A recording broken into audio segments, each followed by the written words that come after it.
Ano lang pwede mo lang ma-share sa amin? Halos lahat naman may pinagdaanan ngayon. Parang ako nga yung pinakamaraming pinagdaanan. At ang pinagdaanan din ng bansa natin, di ba? Pero, kumusta ka na ngayon? Coping. And, capture ko yung sulat ko, coping. Hindi ako masasabi mo siya na umandar na eh. I will tell ako na ito. But it's really guys.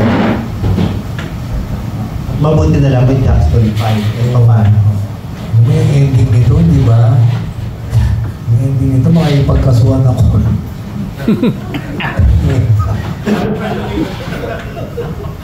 Tapang ko pa rin eh. Yung iba na lang, kwentuhan na lang tayo. Oo, yan.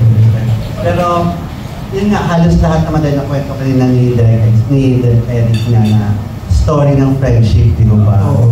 So, ano lang, kasi sabi naman nila, di ba, yung iba yung mga showbiz friends, pero dito sa showbiz talaga, merong mga friends talaga na hindi lang masasabi yung showbiz, yung relasyon natin sa ating mga friends. Lalo may pinagdadaanan kayo.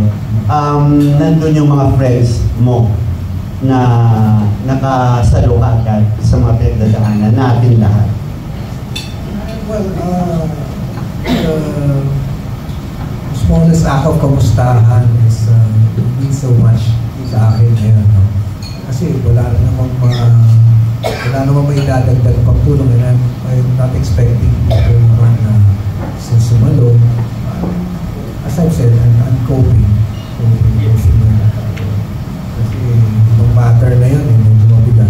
So, ang masaya na lang ako kasi natapos namin yung pelikula.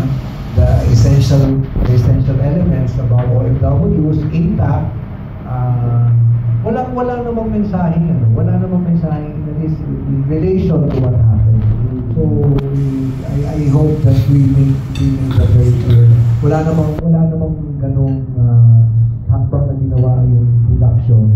What happened? Ito, alisin natin ito. Hindi, wala namang ganon. So not to